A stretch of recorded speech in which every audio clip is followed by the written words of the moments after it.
नमस्कार, यो एभी न्यूज खबरको संकेत हो। तपाई अहिले एभी न्यूज @2 मा हुनुहुन्छ। म प्रभा थापा।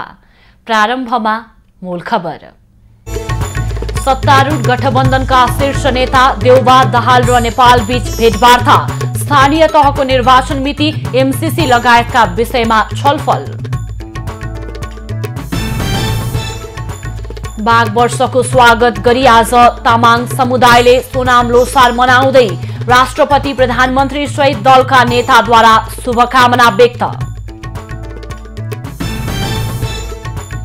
बाँकेको डडुवामा इलानी जग्गा हडप्ने प्रयास। गाउँपालिका प्रमुखले नै निकट व्यक्तिलाई जग्गा दिएको स्थानीयको आरोप। यो जग्गा चाहिँ खाली हुनुपर्छ, तर प्रशासनले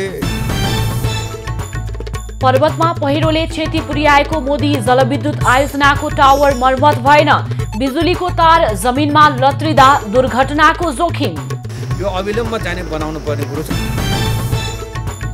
र अमेरिकाले आफ्नो देशलाई युक्रेन युद्धमा धकेलिरहेको रुसको आरोप। नेटो गठबन्धनका सैनिकको उपस्थितिलाई बेवास्ता गरेको भनाई।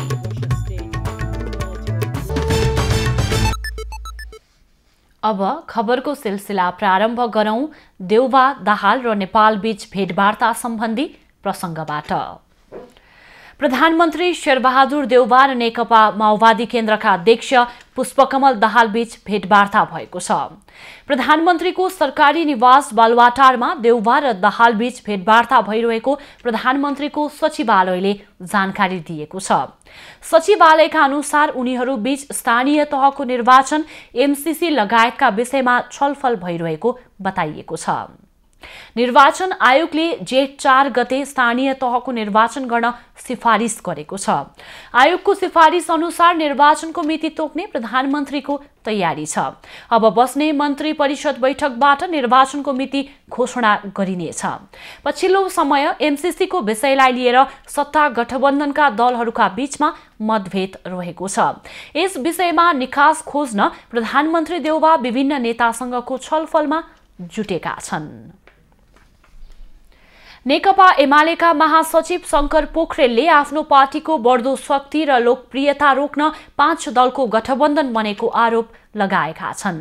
बुधबार बिहान विज्ञप्ति जारी गर्दै महासचिव पोखरेलले राष्ट्रिय स्वाधीनता र स्वाभिमानको रक्षा र विकास र समृद्धिको आशा लाग्दो यात्रामा अघि बढ्दा एमालेको बढ्दो शक्ति र लोकप्रियतालाई रोक्न 5 दलीय गठबन्धन बनेको उल्लेख गरेका छन्। अब हुने 3 तहको चुनावबाट गठबन्धनका दल हार्ने र आफ्नो पार्टीले जित्ने दाबी पनि उनले गरेका छन्। अब विगतमा पार्टीले गरेका राम्रा काम र गर्न चाहेका कामको फेरिस्त बोकेर जनताको बीचमा जान उनले आफ्नो पार्टी पंक्तिलाई आह्वान पनि गरेका छन्। तामाङ समुदायले माघ शुक्ल प्रतिपदाका दिन मनाउने सोनाम लोसार अर्थात् नयाँ वर्ष पर्व आज विविध कार्यक्रमको आयोजना गरी मनाउँदैछन्। मञ्जुश्री पात्रो अनुसार आजदेखि 2858 वर्ष सुरु हुन्छ। मञ्जुश्री पात्रो अनुसार आजदेखि गाई वर्षलाई विदाई गर्दै बाघ वर्षलाई स्वागत गरिँदैछ। मुसा, गाई, बाघ, खरायो, ड्रागन, मेघ, सर्प, घोडा, भेडा, बाँदर, चरा, कुकुर र सुँगुर गरी 12 वर्गमा सोनाम लोसारलाई विभाजन गरिएको छ। लोसारका 12वटै वर्ग पशुपक्षीको नामबाट गणना गरिएकाले प्रकृति पूजक रहेको अनुसन्धानदाताहरूले जनाएका छन्। वर्ष फेरिने प्रचलन 12वटा जनावर तथा पशुपक्षीको नाममा चक्रीय प्रणाली अनुसार गणना गरिने प्राचीन पद्धति हो। सोनाम लोसारको अवसरमा सरकारले आज देशभर सार्वजनिक बिदा दिएको छ। सोनाम लोसार पर्वका अवसरमा राष्ट्रपति विद्यादेवी भण्डारी, उपराष्ट्रपति नन्दबहादुर पुन, प्रधानमन्त्री शेरबहादुर देउबा, एमाले अध्यक्ष केपी ओली, माओवादी अध्यक्ष पुष्पकमल दाहाल, एकीकृत समाजवादीका अध्यक्ष माधव कुमार नेपाल लगायतले शुभकामना व्यक्त गरेका छन्। राष्ट्रपति भण्डारीले बहुजातीय, बहुभाषिक, बहुसांस्कृतिक विविधतायुक्त नेपाली समाजमा सोनाम लोसार जस्ता पर्वबाट सबै नेपाली बीच आपसी सद्भाव, सहिष्णुता र बन्धुत्वको भावना अभिवृद्धि हुने बताएकी छन्। राष्ट्रिय एकतालाई थप सुदृढ तुल्याउन मद्दत पुग्ने उनको विश्वास छ। उपराष्ट्रपति पुनले तामाङ सेलो गीत तथा टुङ्ना र डम्फुको सङ्गीत नेपालका सम्पूर्ण जात जातिको लोकभाकाको अभिन्न अङ्ग बनेको बताएका छन्। यसैगरी प्रधानमन्त्री देउवाले सामाजिक, सांस्कृतिक, जातीय र धार्मिक विविधताले सम्पन्न मुलुक नेपालका विभिन्न भाषा, धर्म, वर्ण, सम्प्रदाय, जात जातिका आफ्ना विशिष्ट संस्कृति र परम्परा रहेको उल्लेख गरेका छन्। एमाले अध्यक्ष ओलीले मौलिक पुँजीका रूपमा रहेको नेपालको बहुसांस्कृतिक विशेषतालाई समृद्ध देश निर्माणमा सदुपयोग गर्नुपर्ने बताएका छन्। माओवादी अध्यक्ष दाहालले परम्परागत र सांस्कृतिक महत्त्वका साथ तामाङ समुदायले मनाउने यस पर्वले सबै नेपालीमा सुख, शान्ति र समृद्धि पथमा लम्किरहन प्रेरणा मिलोस् भन्ने कामना व्यक्त गरेका छन्। एकीकृत समाजवादी अध्यक्ष नेपालले चन्द्र पात्रो अनुसार माघ शुक्ल प्रतिपदाको दिन मनाइने यस पर्वको छुट्टै सांस्कृतिक महत्त्व रहेको बताएका छन्। आज राति पश्चिम नेपालबाट वर्षा हिमपात गराउने मौसम प्रणाली पश्चिमी न्यूनचापीय प्रणाली प्रवेश गर्ने भएको छ। मौसम पूर्वानुमान महाशाखाले विशेष बुलेटिन जारी गरेर दिएको जानकारी अनुसार यसको प्रभावले बिहिबार सुदूरपश्चिम कर्णाली, लुम्बिनी र गण्डकी प्रदेशमा सामान्यदेखि पूर्ण बदली तथा बागमती, मधेस र प्रदेश 1 मा आंशिकदेखि सामान्य बदली हुनेछ। शुक्रबार भने देशैभर सामान्यदेखि पूर्ण बदली रहने र शनिबार देशभर आंशिकदेखि सामान्य बदली रहने देखिएको महाशाखाले जनाएको छ। महाशाखाद्वारा जारी विशेष बुलेटिन अनुसार यस प्रणालीको प्रभावले बिहिबार सुदूरपश्चिम कर्णाली, लुम्बिनी र गण्डकी प्रदेशका उच्च पहाडी तथा हिमाली भेगका धेरै स्थान तथा बागमती र प्रदेश 1 का उच्च पहाडी तथा हिमाली भेगका केही स्थानमा हल्का हिमपात हुने सम्भावना छ। साथै पहाडी तथा तराईका धेरै स्थानमा मेघगर्जन र चट्याङसहित हल्कादेखि मध्यम वर्षा हुने सम्भावना रहेको मौसम पूर्वानुमान महाशाखाले जनाएको छ। बुलेटिन अनुसार शुक्रबार गण्डकी र लुम्बिनी प्रदेशका 1 वा 2 स्थानमा भारी वर्षा समेत हुने सम्भावना छ। प्रहरीले नक्कली पीसीआर रिपोर्ट बनाएको आरोपमा अस्पतालका कर्मचारी र बिचौलियालाई पक्राउ गरेको छ। भक्तपुरको मध्यपुर ठिमी स्थित नागरिक कम्युनिटी टिचिङ अस्पताल र काठमाडौँको तिनकुने स्थित कान्तिपुर अस्पतालबाट नक्कली पीसीआर बनाएको अभियोगमा कर्मचारी सहित बिचौलियाहरूलाई पक्राउ गरिएको अपराध अनुसन्धान महाशाखाले जनाएको छ। प्रहरीका अनुसार पक्राउ पर्नेहरूमा विदेह नगरपालिका 4 धनुषाका रोशन कुमार छिट्टान, छिरेश्वर नगरपालिका 1 धनुषाका नागेन्द्र यादव, तेमा गाउँपालिका 5 काभ्रेका माधव मैनाली र बलरा नगरपालिका 7 सर्लाहीका प्रसन्न कुमार झा रहेका छन्। त्यस्तै राजदेवी नगरपालिका 4 रौतहटका भावेश मित्र र काठमाडौँ महानगरपालिका 32 का निर्मल गिरी भने फरार छन्। प्रहरीका अनुसार आरोपित प्रसन्न कुमार झा नागरिक कम्युनिटी टिचिङ अस्पतालका ल्याब प्रबन्धक हुन्। भावेश मिश्र नागरिक कम्युनिटी टिचिङका पीसीआर ल्याब सञ्चालक र निर्मल गिरी कान्तिपुर अस्पतालका पीसीआर ल्याब सञ्चालन हुन्। उनीहरूले नक्कली पीसीआर रिपोर्ट बनाउन महँगो शुल्क असुल गरेको समेत पाइएको प्रहरीले जनाएको छ। सप्तरीको तिलाठी कोइलाडी गाउँपालिका स्थित 6 वटा माध्यमिक विद्यालयका 6000 विद्यार्थीलाई कोभिड विरुद्धको मोडेर्ना खोप लगाइएको छ। गाउँपालिकाको तोपा स्थित जनता माविका 1961 जना 11 वर्षमाथि र 17 वर्ष मुनिका बालबालिकालाई मोडेर्ना खोप लगाउन अभियान नै चलाइएको छ।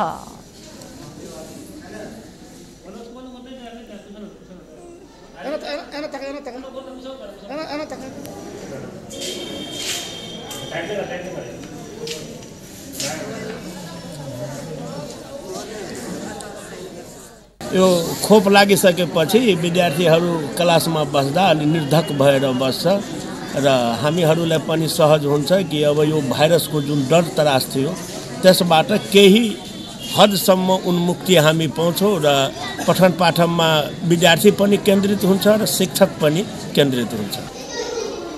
खोप अभियानले बालबालिका तथा अभिभावकमा कोरोना त्रास हटेको र पठन पाठनमा सहज हुने जनता माध्यमिक विद्यालयका प्रधानाध्यापक रमेश कुमार झाले बताएका छन्। माघ 18 गतेदेखि 20 गतेभित्र जिल्लाका 7 लाख बालबालिकालाई खोप लगाइएको जिल्ला स्वास्थ्य कार्यालयका प्रमुख दुनियालाल यादवले जानकारी दिएका छन्। काभ्रेका 13वटा स्थानीय तहमा विद्यार्थीलाई खोप दिन थालिएको छ। खोप अभियानका लागि विद्यालय खोलिएको छ। जिल्लामा करिब 70% विद्यार्थीलाई खोप लगाइसकेको स्वास्थ्य कार्यालयले जनाएको छ।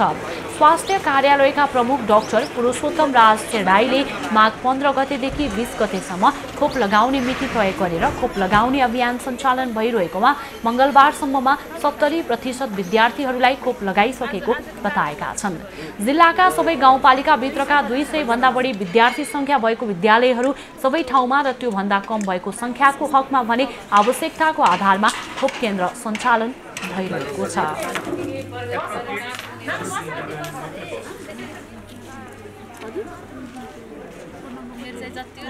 15 देखि 20 सम्मको क्याम्पेन हो र अहिलेसम्म चाहिँ करिब हाम्रो 70% चाहिँ खोप लागिसक्यो र अहिले हामीले 13वटा गाउँपालिकाको चाहिँ सबै स्कुलहरूमा 200 भन्दा बढी संख्या भएको सबै ठाउँमा र त्यो भन्दा चाहिँ अन्य ठाउँमा पनि आवश्यकता अनुसार केन्द्र राखेर चाहिँ सञ्चालन गरिरहेको छौँ।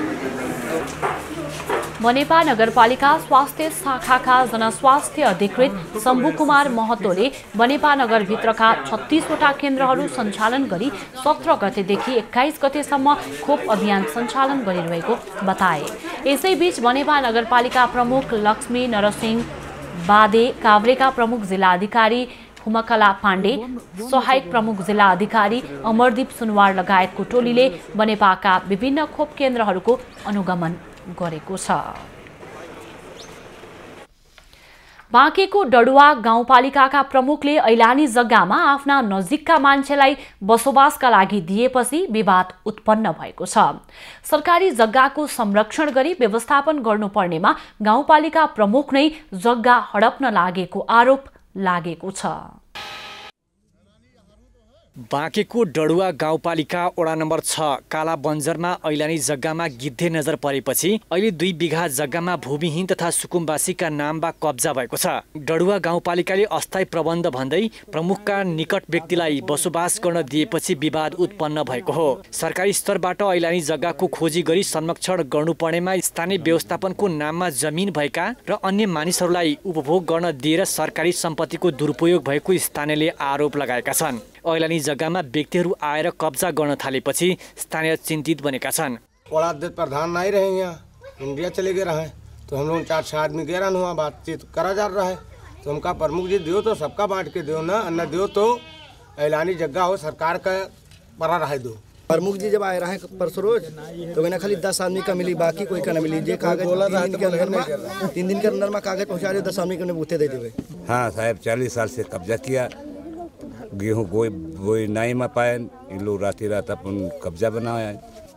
डडुवा गाउँपालिकाका प्रमुख नरेन्द्र कुमार चौधरीले अस्थायी प्रबन्धका लागि छरिएर रहेका मानिसहरूलाई केही समयका लागि बस्न दिएको बताए पनि सोही गाउँपालिका वडा नम्बर 6 का वडाध्यक्ष मोहन राम मिश्रले पनि सरकारी जग्गा कसैको आदेशमा भूमिहीन सुकुम्बासीका नाममा कब्जा हुनु दुर्भाग्य भएको बताउँछन्। उनले जमिन कब्जा हुन थालेपछि आफूहरूले स्थानीय प्रशासन प्रहरीमा जानकारी दिए पनि सुनवाई नभएको गुनासो गरे। सरकारी जग्गा हो चाहिँ यसलाई चाहिँ गाउँपालिका अध्यक्ष अथवा कसैले जबरजस्ती कब्जा गर्न मिल्दैन।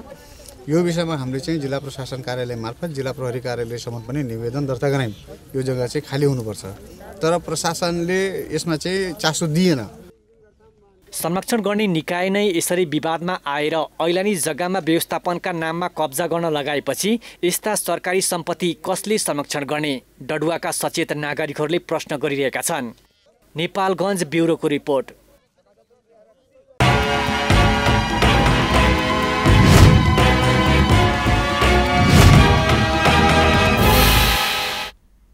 पर्वतमा रहेको युनाइटेड मोदी जलविद्युत आयोजनाको टावर पहिरोले क्षति गरे पनि मर्मत नहुँदा जोखिम बढेको छ। आयोजना अन्तर्गत क्षति पुगेका टावर मर्मत नहुँदा विद्युतीय जोखिम बढेको छ। गत भदौमा बाढीसहित पहिरोले क्षति गरेको पर्वतको युनाइटेड मोदी जलविद्युत आयोजनाको मर्मत हुन सकेको छैन। आयोजना अन्तर्गत 4 नम्बर टावर भाँचिएको महिनौ भए पनि मर्मत हुन नसकेको हो। कुस्मा 8मा रहेको जलविद्युत गृहको प्रसारण टावर मर्मत नहुँदा विद्युत जोखिम बढेको स्थानीयको भनाइ छ। विद्युत आयोजनाले भने मर्मतको काम प्राधिकरणको भएको जनाएको छ। यो विद्युत प्राधिकरणलाई हामीले यो चाहिने सबै कुरो चाहिने टावरहरू हस्तान्तरण गरिसक्यो हुनाले यो अविलम्ब चाहिने बनाउनु पर्ने कुरो छ। अहिलेसम्म पनि बनाएको छैन र यहाँ काम गर्न असजिलो भइरहेको छ। प्राधिकरणको लापरवाहीका कारण महिनौसम्म 33 केभीए क्षमताको तार लत्रिँदा आसपासका बासिन्दा समस्यामा परेका छन्। पहिरोले टावर ढालेपछि तत्कालका लागि काम चलाउ र ससाना पोल राखी पनि त्यसपछिको मर्मतमा प्राधिकरणले चासो दिएको छैन। प्राधिकरणका प्राविधिक भने मर्मतका लागि पहल भइरहेको दाबी गर्छन्। अहिले चाहिँ अस्थायी रूपको लागि पोल गाडेर अस्थायी टावर बनाएको हो। पछि चाहिँ अवश्य एउटा टावर निर्माण गरेर स्थायी टावर बन्छ। त्यसपछि राम्रोसँग विद्युत सेवा जान्छ। सामान्यतया 22 मिटर अग्लो टावर हुनुपर्ने मापदण्ड भए पनि अहिले जम्मा 10 मिटरको पोलमा विद्युत प्रसारण भइरहेको छ। स्थानीयले भने विद्युत आयोजनाको तार र पोल व्यवस्थित नहुँदा मिस्त्री खोला, थापा खोला, हर्याङ्दी लगायत क्षेत्रमा जोखिम बढेको बताउँछन्। लत्रिएको तारले स्थानीयलाई घाँसपात, खेतीबाली तथा यातायातमा समेत समस्या भएको छ। महेन्द्र जीसी, पर्वत। खबरको सिलसिला अझै जारी छ, हामी सँगै रहनुहोला। अब बाँकी खबर। प्रधानमन्त्री शेरबहादुर देउवाले आगामी जेठ 4 गते एकै चरणमा स्थानीय निर्वाचन सम्पन्न गर्नका लागि मिति तोक्ने बताएका छन्। मंगलबार बालुवाटारमा निर्वाचन आयोगका पदाधिकारीसँगको छलफलमा देउवाले आयोगले प्रस्ताव गरेको जेठ 4 गते नै स्थानीय निर्वाचन सम्पन्न गर्नका लागि प्रक्रिया अघि बढाउने बताएका हुन्। छलफलमा आयोगले संविधान र कानून बमोजिम जेठ 5 गते पछाडि स्थानीय तह रिक्त हुने भएकाले जेठ 4 गते निर्वाचन गर्न प्रस्ताव गरेको र प्रधानमन्त्रीले सोही मितिमा निर्वाचन गर्न प्रक्रिया अघि बढाउने जानकारी दिएको आयोगका प्रवक्ता शालिग्राम शर्मा पौडेलले जानकारी दिएका छन्। उनले जेठ 4 मा निर्वाचन गर्न आयोग पूर्ण रूपमा तयार रहेको समेत जानकारी दिए। आयोग 69 साल ज्येष्ठ 4 गते निर्वाचन गर्न मिति प्रस्ताव गर्यो र त्यसको लागि आयोग पूर्ण रूपमा तयारी अवस्थामा रहेको कुरा पनि आयोगले बतायो र सो अवसरमा सामान्य प्रधानमन्त्रीज्यूबाट आवश्यक प्रक्रिया पूरा गरेर आयोगले तोकेको मितिमा निर्वाचन गराउने कुरा उहाँले जानकारी दिनुभयो। आयोगले स्थानीय तहको निर्वाचनमा 12 अर्ब रुपैयाँ खर्च लाग्ने अनुमान गरेको छ। आयोगका पदाधिकारीले मंगलबार प्रधानमन्त्री देउवालाई अनुमानित खर्चबारे जानकारी गराएका थिए। मिलेनियम च्यालेन्ज अकाउन्ट विकास समिति एमसीएले एमसीसीसँग सम्बन्धित कुनै पनि विषय वा दस्तावेज गोप्य नरहेको जनाएको छ। विज्ञप्ति जारी गर्दै एमसीए नेपालले एमसीसी सम्बन्धी गोप्य वा लुकाइएका दस्तावेजहरू नरहेको दावी गरेको हो। एमसीए नेपाल हदैसम्म पारदर्शिता अपनाउने संस्था रहेको र संस्थाले सार्वजनिक महत्त्वका सम्पूर्ण दस्तावेजहरू आफ्ना वेबसाइट तथा अन्य माध्यमबाट सर्वसाधारणको जानकारीका लागि सार्वजनिक गर्दै आएको विज्ञप्तिमा उल्लेख छ। एमसीसी आर्थिक हितका लागि नेपाल सरकारबाट कार्यान्वयन गर्न लागि सम्झौता भएकाले यस सम्बन्धी कुनै पनि दस्तावेज गोप्य नराखिने समेत विज्ञप्तिमा उल्लेख गरिएको छ।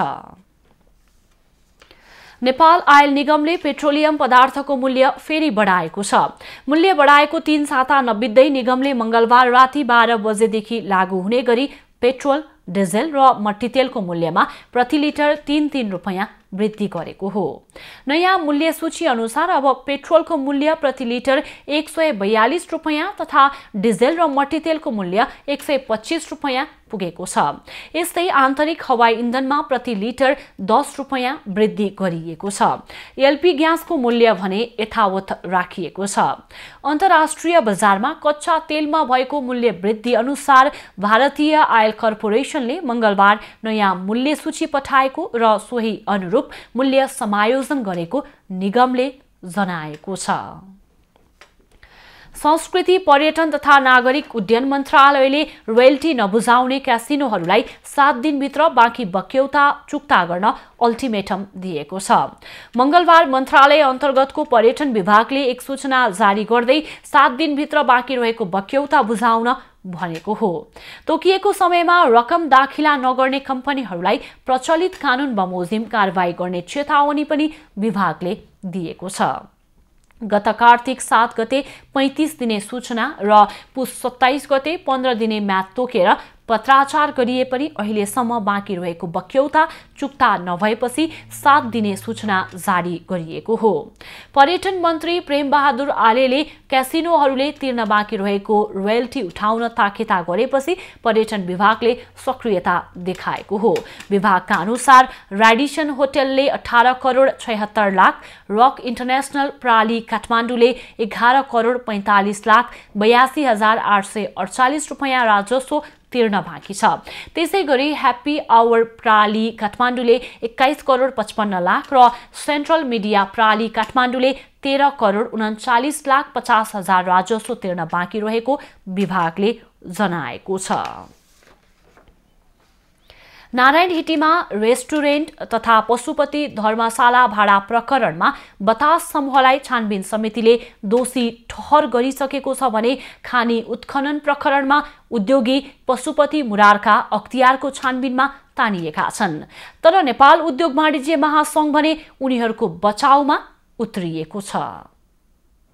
अख्तियार दुरुपयोग अनुसन्धान आयोगले बिहिबार खानी तथा भूगर्भ विभागका महानिर्देशक रामप्रसाद घिमिरे सहित 18 जना र पशुपति मुरारका सहित 9 जना सिमेन्ट उद्योगी विरुद्ध 1 अर्ब 24 करोड 45 लाख राजस्व चुहावट गरी भ्रष्टाचार गरेको आरोपमा मुद्दा दायर गर्यो।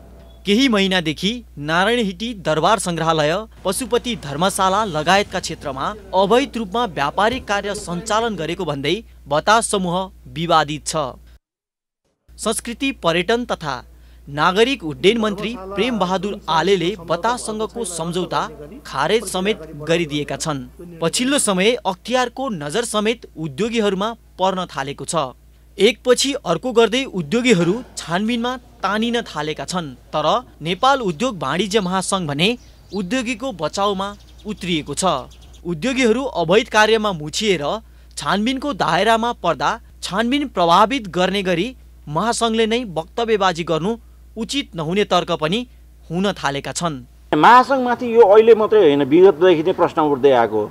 महासंघलाई चाहिँ जतिखेर नेपालमा सिन्डिकेट खारेजी गराउने भन्ने निर्णय गरेको थियो नेपाल सरकारले, त्यतिखेर पनि महासंघले विवादास्पद बयान दिएको। अझै ब्याकमा लैजान्छु तपाईँहरूलाई। 2054 सालमा नेपालमा भ्याट लागु हुँदाखेरि महासंघ चेम्बर लगायतका संस्थाहरू त नेपाल भ्याट मुर्दाबाद भनेरै उहाँहरू कालो झन्डा लिएर सडकमा उत्रिनु भएको। यदि नीतिगत रूपमा त्रुटि भएको छ भनेदेखि त संस्थागत रूपमा बोल्नुभन्दा अगाडि अलिकता यी निकायका प्रमुखहरूले पनि गम्भीरतापूर्वक सोच्नुपर्छ। तर बतास र उद्योगी मुरारकाको पक्षमा त महासंघले खुलेरै वक्तव्यबाजी गरेको छ।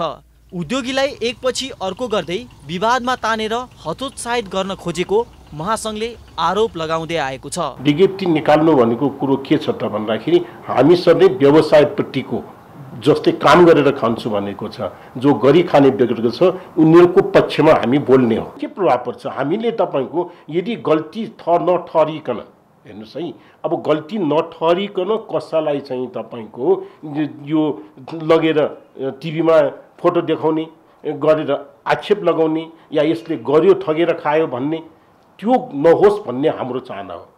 उद्योगीको हक हितमा बोल्नुपर्ने महासंघको धर्म हो। तर यसरी छानबिनको प्रक्रियामा रहेका विषयमा समेत बारम्बार वक्तव्यबाजी गर्नु कतिको उचित हो, यो भने बहसको विषय बनेको छ। क्यामेरामा विनय तामाङका साथमा अजय खत्री, काठमाडौँ। जनक शिक्षा सामग्री केन्द्रमा विद्यालय तहको नयाँ शैक्षिक सत्रको पाठ्य पुस्तक छपाईको काम धमाधम भइरहेको छ। करिब 72 लाख थान पुस्तक छपाई भएर राजधानी बाहिर पठाइसकिएको छ। पुस्तक छपाईको सम्पूर्ण काम 2079 वैशाखसम्ममा सक्ने केन्द्रको भनाइ छ। तर पुस्तक छाप्न कच्चा पदार्थका साथै आर्थिक समस्या रहेको गुनासो केन्द्रले गरेको छ। नयाँ शैक्षिक सत्रका लागि जनक शिक्षा सामग्री केन्द्र लिमिटेडले कक्षा 4 देखि कक्षा 10 सम्मको पाठ्य पुस्तक छाप्ने काम गरिरहेको छ। विद्यालय तहका लागि 2079 को शैक्षिक सत्रमा मात्र 2 करोड भन्दा बढी पुस्तक छाप्नु पर्नेछ। हालसम्म 1 करोडको हाराहारीमा मात्र पुस्तक छापिएको छ। अहिले कक्षा 4, 6 र 9 को पुस्तक छपाई सकिन लागेको छ। कक्षा 8 को पुस्तक छाप्ने कामको सुरुवात अझै हुन सकेको छैन। पुस्तक छपाईका लागि 2 शिफ्टमा काम भइरहेको छ। पाठ्य पुस्तक छाप्नको लागि भारतबाट आउनुपर्ने कच्चा पदार्थ आपूर्ति नहुँदा समस्या भएको जनक शिक्षा सामग्री केन्द्रको भनाइ छ। करिब 1 करोड 15 लाख किताब हामीले छपाई गरिसकेका छौँ र छपाई गरेका पाठ्यपुस्तकहरू पनि विभिन्न हाम्रो कार्यालयहरूमा प्रदेशको कार्यालयहरूमा हामीले पठाइसकेका छौँ। सरकारले पाठ्यपुस्तक छाप्नको लागि स्थानीय तहलाई पनि बजेट दिने गर्छ।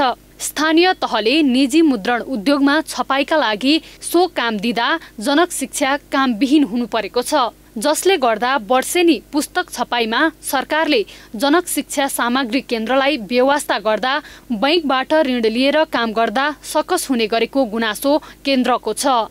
यो वर्षमा एकचोटि किताब बेच्नुपर्छ अनि तर खर्च चाहिँ वर्षभरि गर्नुपर्छ। त्यो भएको हुनाले यो बैंकसँग हामीले ऋण लिएर हामी अहिले पाठ्यपुस्तक छपाई गर्छौँ। त्यसपछि किताब बेचेर फेरि बैंकको ऋण तिर्छौँ। त्यो हिसाबले हामीले अहिले खर्च त्यसरी मेन्टेन गरिरहेका छौँ। हामीलाई सिधै नेपाल सरकारबाट बजेट आयो भने त्यो त्यसरी बैंकसँग ऋण पनि लिनु पर्दैन र संस्था घाटा पनि जाँदैन। नयाँ शैक्षिक सत्र असार 1 गतेदेखि सञ्चालन गर्ने सरकारले तयारी गरेको छ। ढिला गरी शैक्षिक सत्र लागू हुँदा पनि वर्षेनी पुस्तक अभावको समस्या दोहोरिने निश्चित छ। सरकारले कक्षा 1 देखि कक्षा 10 सम्मका विद्यार्थीको हातमा निशुल्क पुस्तक पुर्याउनु पर्ने शिक्षा ऐनमै व्यवस्था छ। ऐनमा व्यवस्था भए पनि सरकारी व्यवस्थाका कारण जनक शिक्षा सामग्री केन्द्रको समस्या हट्न सकेको छैन।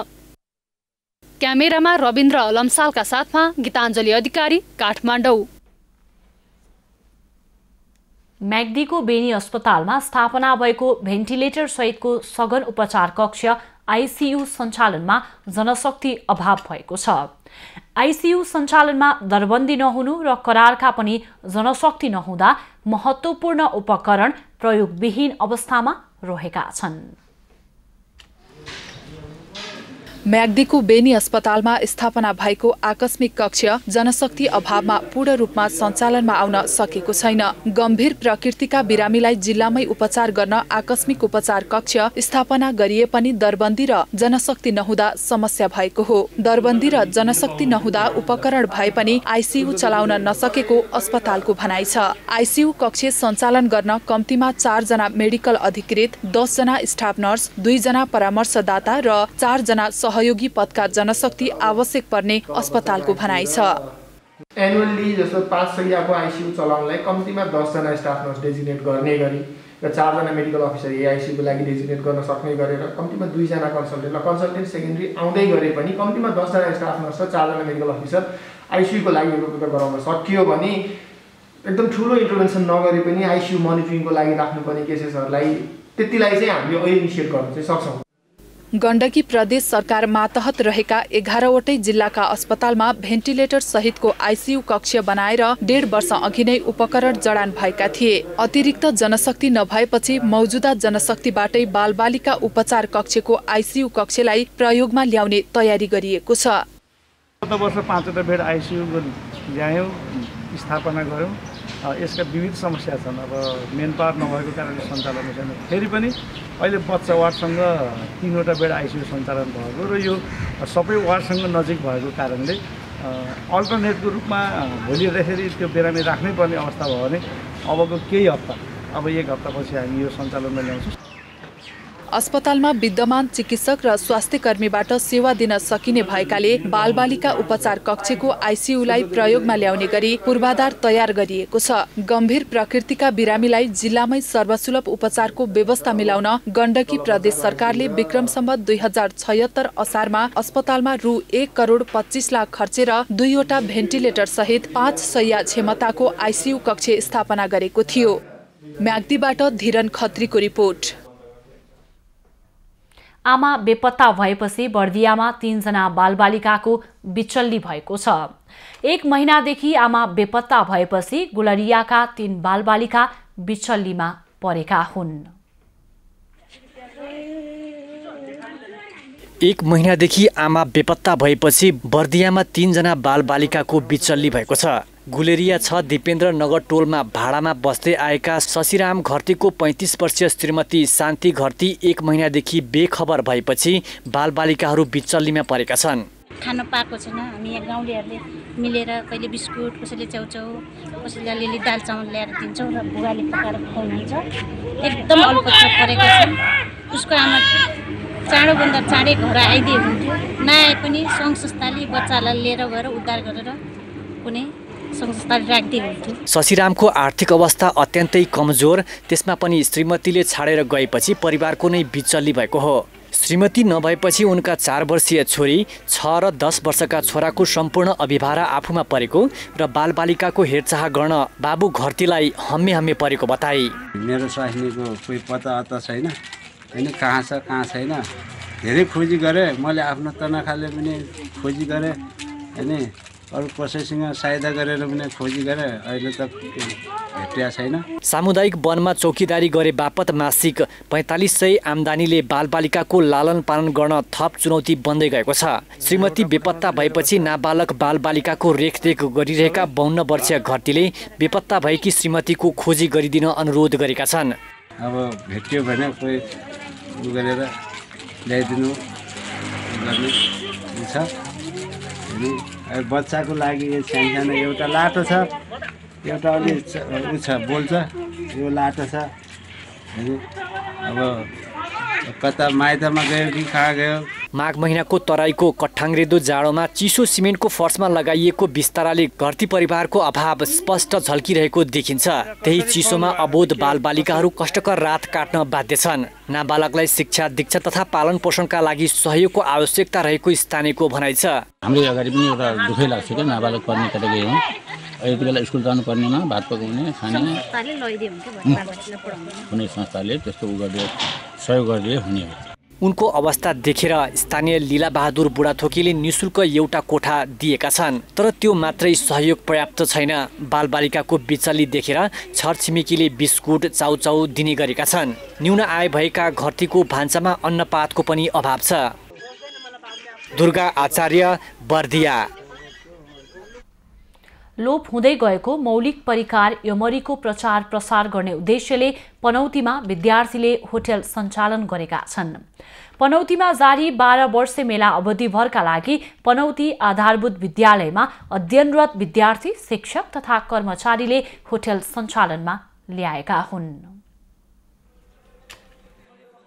मकर मेलाका लागि विद्यालय बन्द भएको समय सदुपयोग गरेर काभ्रेको पनौतीका विद्यार्थीले यसको प्रचार थालेका छन्। मेला अवधिभरका लागि पनौती आधारभूत विद्यालयमा अध्ययनरत विद्यार्थी, शिक्षक तथा कर्मचारी पनौतीबाटै विस्तार भएको परिकार योमरीको प्रचारमा लागेका हुन्। पनौती भरिको विद्यालय प्राइभेट होस् सरकारी होस् होइन, ती विद्यालयहरूमध्ये लङ टुर शैक्षिक भ्रमण लाने विद्यालय भनेको यो मात्रै हो। त्यो पनि थोरै पैसामा 2 नाइट 3 डेजको जम्मा 500 रुपियाँ उठाउने होइन। त्यति बेला पनि कहिलेकाहीँ अब दिनै नसक्लाई त्यो 500 पनि हामी लिँदैनौँ। विद्यालयले माघ 2 गतेदेखि सुरु गरेको होटलमा दैनिक 6-7 हजारको व्यापार भइरहेको छ। होटलका लागि दैनिक 4 विद्यार्थी र 7 शिक्षक शिक्षिका तथा कर्मचारी खटिएका छन्। कोरोनाले मकरमा आउने मान्छेहरू कमी भएकाले सोचे जस्तो व्यापार भने भएको छैन। सोचे अनुसारको ग्राहकहरू आएन होइन। नआएपछि अब 1-2 दिन हेरौँ त फेरि किन निराशा हुनुपर्छ भन्ने खालको भएर अब रोड कसरी त्यो बच्चाहरूलाई भोलिन्टियरको रूपमा बोलाउने भन्ने कुरा गर्यो। सुरुमा 9 जना आयो होइन, 9-10 जनै आयो। भोलिपल्ट 2-3 दिन आयो, त्यति ग्राहक फ्लो छैन। शनिबार चाहिँ फेरि धेरै आयो। होटलमा लोप हुँदै गएको योमरी खुवा र चाकुबाट बनाएर राखिएको छ। नेवारी समय बजी, चटामरी, बारा, आलु तामा, छोइला लगायतका खानेकुराहरू उपलब्ध छन्। विद्यार्थीहरूले स्वयंसेवीको रूपमा काम गरिरहेका छन्। विद्यालयमा सिकेको सिप भविष्यमा उपयोगी हुने विद्यार्थीको अपेक्षा छ। हाम्रो स्कुलबाट टुर लानु भयो। टुर लानको लागि अरू वर्ष चाहिँ डोनेसनहरू आउँथ्यो, अनि यस वर्ष कोभिडको कारणले भएन। त्यसकारण अनि हामीले यो मेलामा अलिअलि पैसा उठाएर टुर जान लाग्यो। योमरी पसलमा कक्षा 7 र 8 मा अध्ययन गर्ने 58 जना विद्यार्थीले सहयोग गरिरहेका छन्। मकर मेलामा व्यवसाय गरेर लुम्बिनी, पाल्पा, पोखरा लगायतका स्थानमा शैक्षिक भ्रमण जाने विद्यार्थीको योजना छ। टुर जाने कुरा गर्यो, अनि टुरमा जानलाई त पैसा चाहिन्छ नि त, अनि त्यही भएर पैसा चाहिन्छ। अनि मिटिङमा बस्दा बस्दै पैसा कसरी उठाउने भन्ने कुरा हुने बेलामा अनि मकर मेलामा नजिक आउँदै थियो होइन, अनि त्यसपछि त्यही बेलामा मकर मेलामा होटल राख्ने भन्नुभयो। होटलमा विद्यार्थीहरू आफै पकाउने, सर्भिस गर्ने, अर्डर लिन जाने, पैसा लिने गर्छन्। 1972 सालमा स्थापना भएको जिल्लाकै पुरानो विद्यालयमा 242 जना विद्यार्थी अध्ययनरत छन्। गरिब, जेहेन्दार तथा दलित समुदायका विद्यार्थीहरूलाई स्थानीयले छात्रवृत्ति उपलब्ध गराएका छन्। झापाको सुदूर दक्षिणी कचनकबल गाउँपालिकाका गाउँ बस्तीका घर घरमा स्वास्थ्य सेवामा सहयोग पुर्याउन स्वयंसेविकाहरूलाई गाउँपालिकाले साइकल उपलब्ध गराएको छ। स्वास्थ्य स्वयंसेविकाहरूको कामलाई सहज र छिटो छरितो बनाउने उद्देश्यले उनीहरूलाई गाउँपालिकाले नयाँ साइकल वितरण गरेको हो।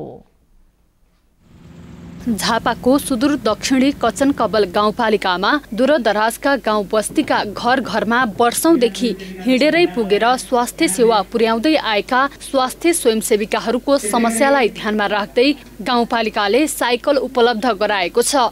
स्वास्थ्य सचेतनाको अभाव रहेको गाउँ बस्तीमा स्वयंसेविकाहरूले पुर्याएको योगदानको कदर गर्दै काममा थप प्रेरित गर्न साइकल प्रदान गरिएको गाउँपालिकाको भनाइ छ। पनि एउटा साइकल भयो भने कमसेकम स्वयंसेविकाहरू आँगन आँगनमा घर घरमा गएर रिपोर्टिङहरू छिटो छरितो ल्याउन सक्छ भन्ने उद्देश्य पनि हो।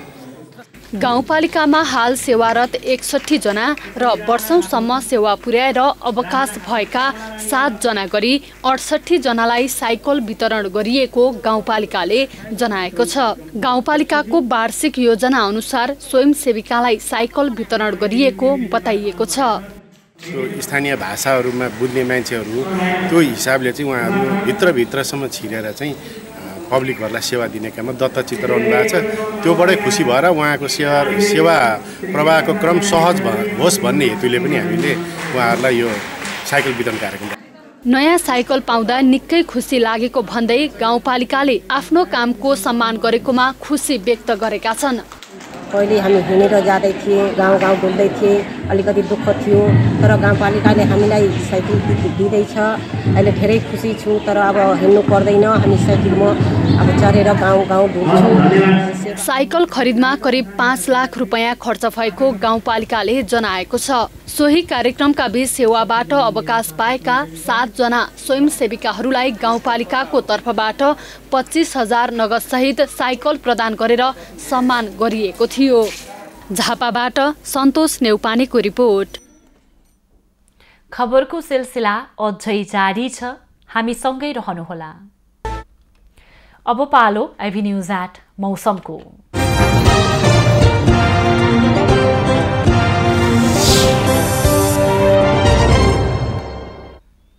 प्रदेश 1 बागमती, गण्डकी तथा लुम्बिनी प्रदेशका पहाडी भूभागमा आंशिकदेखि सामान्य बदली रही बाँकी भूभागमा आंशिक बदली रहनेछ। देशको उच्च पहाडी तथा हिमाली भूभागका थोरै स्थानमा हल्का हिमपातको सम्भावना रहनुका साथै पहाडी भूभागमा आंशिकदेखि सामान्य बदली रही बाँकी भूभागमा आंशिक बदली रहनेछ र देशका उच्च पहाडी तथा हिमाली भूभागका थोरै स्थानमा हल्का हिमपातको समेत सम्भावना रहेको जल तथा मौसम पूर्वानुमान महाशाखाले जनाएको छ। काठमाडौँको आजको अधिकतम तापक्रम 16 डिग्री सेल्सियस र न्यूनतम तापक्रम 3 डिग्री सेल्सियस बीच रहने अनुमान गरिएको छ। आज सूर्योदय बिहान 6:51 भयो भने सूर्यास्त साँझ 5:43 हुनेछ। आज देशभरको मौसम कस्तो रहला त? हेरौँ देशका विभिन्न स्थानको अनुमानित मौसमी अवस्था।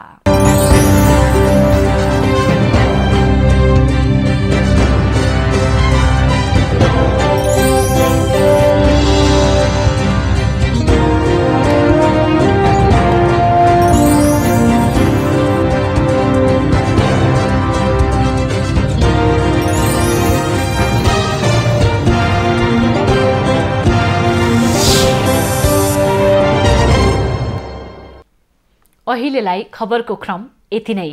आइभी न्यूज खबरका यी सहित अन्य विस्तृत खबरका लागि www.ivnews.tv लगअन गर्न सक्नुहुनेछ। युट्युब, फेसबुक र ट्विटरमा पनि हामीलाई फलो गर्न सकिनेछ। खबरभित्रको खबरका लागि हेर्दै रहनुहोला आइभी न्यूज खबर। नमस्कार।